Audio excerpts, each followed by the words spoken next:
Pertama mengenal rasanya biasa-biasa saja, lama-kelamaan rasanya jadi luar biasa. Mungkin itu yang dirasakan Sirin Goh Yan Hun, seorang warga Singapura, saat bertemu Dexman Chua Yiji. Sirin seorang sales eksekutif di sebuah perusahaan pemrosesan dan pengemasan makanan dan minuman terkenal Tetra Pak. Dia bergabung dengan perusahaan itu tahun 2003. Dexman Chua, seorang analis material, juga pegawai di perusahaan tersebut. Meski Sirin dan Dexman bekerja di unit berbeda, mereka kerap bertemu di mobil kantor yang mengantar pegawai pulang. Kebetulan tempat tinggal mereka berada di kawasan yang sama, Choa Chu Kang. Pertemuan itu membuat keduanya sering mengobrol. Pada Juli 2011, Dexman yang membawa mobil menawarkan mengantar Sirin pulang. Hal itu pun berlanjut pada hari-hari berikutnya sehingga keduanya semakin dekat. Pada saat yang sama, Sirin mulai menerima telepon dari seorang wanita. Wanita misterius itu berkata, "Aku istri suamimu di Indonesia." Sirin terkejut mendengar ada wanita Indonesia yang mengaku sebagai istri suaminya. Benarkah suaminya punya istri lain? Suaminya memang punya usaha peternakan ikan di Tanjung Pinang, Kepulauan Riau di Indonesia. Pada Agustus 2011, hubungan Sirin dan Dexman semakin membara. Keduanya kerap bertemu sepulang kantor untuk bermesraan. Mereka melakukannya di berbagai tempat, termasuk mobil dan hotel. Sebenarnya Sirin merasa bersalah melakukan perselingkuhan. Dia sudah memiliki suami, Chia Ki-chen, dan 2 anak. Tapi meski begitu, Sirin tetap melakukan hubungan terlarang dengan Dexman yang juga sudah menikah dengan wanita Thailand. Pada November 2012 terjadi hal tidak terduga. Chia, suami Sirin, menemukan SMS mencurigakan di ponselnya. Ketika Chia menanyai Sirin, wanita itu akhirnya mengaku dia berselingkuh dengan rekan sekantornya Dexman. Sirin juga mengatakan pada suaminya dirinya khawatir Dexman akan menyebarkan foto dan video syur mereka saat bermesraan. Chia yang marah minta sang istri mengakhiri hubungan itu. Dengan ponsel istrinya, Chia juga langsung menghubungi Dexman. "Jangan berhubungan dengan istriku lagi, jika tidak akan kulenyapkan kau," ancamnya pada Dexman. Chia lalu membawa istrinya bertemu seorang dukun. Dia khawatir sang istri terkena pelet Dexman. Masih marah dan penasaran, Chia minta sang istri menunjukkan mantan selingkuhannya itu kepadanya. Sirin kemudian menunjuk Dexman pada Chia ketika suatu hari suaminya menjemputnya di kantor. Sejak itu, Chia pun mulai menguntit Dexman. Waktu pun bergulir, tahun baru Imlek tiba. Pada 9 Februari 2013, Dexman mengirim sebuah video beserta ucapan selamat Imlek lewat WA kepada Sirin.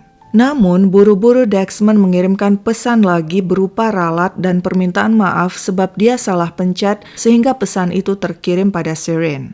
Tapi Chia sudah keburu membaca pesan itu. "Kau masih berhubungan dengan pria itu?" Chia marah pada istrinya. Sang istri membantah, dia tegaskan hubungannya dengan Dexman telah berakhir. Sejak Desember 2012, Dexman merasa was-was. Dia menerima telepon dan pesan dari nomor tidak dikenal yang mengancam dan mengucapkan kata-kata vulgar padanya. Hal itu segera dilaporkannya pada polisi. Tidak cuma itu, Dexman juga melihat seseorang menguntitnya di dekat kantor dan parkiran flat dengan mobil Hyundai warna ungu gelap. Si pengemudi terang-terangan menatapnya tajam tanpa berkata sepatah pun. Dexman juga melaporkan hal itu kepada polisi pada bulan Juli 2013. Chia tidak bisa melupakan Dexman Chua. Dendamnya semakin membara. Dia harus melenyapkan pria itu untuk membalaskan sakit hati. Tapi untuk itu dia perlu bantuan. Pada 24 Desember 2013, Chia pun menghubungi Febri Irwansyah Jatmiko, karyawannya, seorang warga Indonesia yang mengurus peternakan ikannya di Tanjung Pinang. Chia minta bantuan Febri melenyapkan seseorang yang telah melecehkan istrinya. Jika berhasil, Chia berjanji akan memberikan sebuah usaha bagi Febri di Tanjung Pinang. Chia lalu minta Febri datang ke Singapura bersama temannya Chua Leong Aik, warga negara Singapura yang memiliki anak dan istri di Tanjung Pinang dan saat itu sedang berada di sana. Febri dan Chua kemudian datang dengan feri ke Singapura pada 26 Desember 2013. Keesokan hari pada 27 Desember ketiganya berkumpul di suatu tempat di Choa Chu Kang. Di sana mereka menyusun rencana. Setelah itu Chia meminjam mobil van dari seorang kenalan. Alasannya mobil itu akan dipakai membawa barang. Keesokan malam pada 28 Desember 2013, dengan mobil van ketiganya menuju tempat parkir di kawasan Choa Chu Kang di dekat flat milik Dexman. Pria itu biasa memarkir mobilnya di sana. Ketiganya menunggu di dalam van sekitar 3 jam. Akhirnya Dexman muncul dengan mobilnya sekitar pukul 1 pagi. Dia parkir tepat di sebelah van. Begitu Dexman keluar dari mobilnya, Chia dan Febri langsung beraksi, melompat keluar dari van dan menyerang Dexman. Keduanya lalu menyeret pria malang itu ke dalam van. Van kemudian melaju di tengah malam dikemudikan Chua. Di belakang van, Chia dan Febri menghajar Dexman dan menyetrum pria itu hingga akhirnya tewas dengan kondisi mengenaskan. Chua yang tidak menyangka Chia melancarkan aksi mengerikan itu akhirnya tidak kuat. Dia menghentikan van di kawasan Lim Chua Kang dan memutuskan tidak mau ikut campur. Pria itu pulang dengan bus umum. Terpaksa, Chia mengambil alih kemudi. Van kembali melaju dan berhenti di tempat pelatihan militer yang penuh semak masih di kawasan Lim Chu Kang. Di sanalah Chia dan Febri membuang jasad Dexman. Seluruh aksi terjadi antara pukul 9.44 malam pada 28 Desember hingga pukul 3.17 pagi pada 29 Desember 2013. Pada 30 Desember 2013, dengan mobil Chia membantu Febri kembali ke Indonesia. Pria itu sengaja membawa juga istri dan kedua anaknya. Dengan mobil, kelima orang itu menuju Johor Bahru, Malaysia, dan di sana mereka menginap semalam di sebuah hotel. Keesokan hari, Febri kembali ke Indonesia dengan feri, sedangkan Chia dan keluarganya kembali ke Singapura. Sementara itu, orang tua Dexman yang tinggal satu flat dengan sang anak khawatir anaknya tidak pulang juga. Saat memeriksa parkiran, ayah Dexman menemukan kacamata Dexman dan bercak darah di dalam mobil sang anak. Hari itu juga 29 Desember 2013, orang tuanya segera melaporkan hal itu kepada polisi. Polisi segera melakukan investigasi. Mereka memeriksa rekaman CCTV dan berhasil mengidentifikasi seorang pelaku, yaitu Chia Kee Chen. Pencarian terhadap Chia pun segera dilakukan. Keesokan hari 31 Desember, polisi menghentikan mobil Chia di Woodlands Checkpoint. Dia dan keluarganya baru saja kembali dari Johor Bahru, Malaysia. Pria itu digiring ke markas polisi untuk ditanyai sehubungan dengan hilangnya Dexman. Chia tidak bisa berkelit. Dia menunjukkan lokasi jasad Dexman di antara semak belukar di kawasan pelatihan militer di Lim Chu Kang. Polisi melakukan evakuasi pada 1 Januari 2014. Seminggu kemudian pada 8 Januari polisi menangkap Chua Leong Aik. Sedangkan pelaku yang lain, Febri Irwansyah Jatmiko, telah kembali ke Indonesia. Polisi Singapura kehilangan jejak. Persidangan pun digelar. Jaksa penuntut umum menuntut hukuman 5 tahun penjara bagi Chua Leong Aik yang telah membantu aksi keji itu.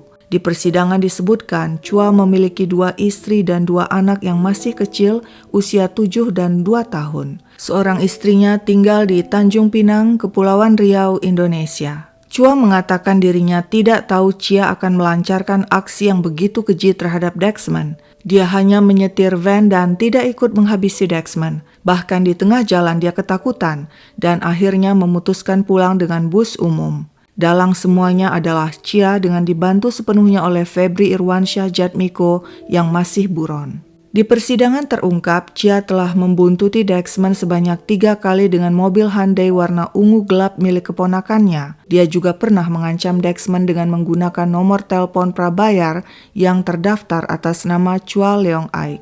Diperkirakan senjata yang dipakai menyerang Dexman adalah martil. Senjata itu tidak bisa ditemukan.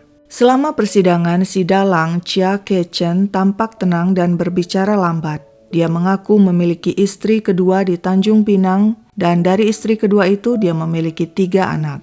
Pengakuan Chia selanjutnya cukup mengejutkan. Dia mengatakan dirinya tidak melakukan aksi keji itu. Pelakunya adalah temannya, seorang warga Malaysia bernama Ali yang bersedia membereskan Dexman. Menurut Chia, dia bertemu Ali di sebuah coffee shop di Johor Bahru, Malaysia bulan Mei 2013. Chia mengatakan seorang pria memiliki video vulgar istrinya.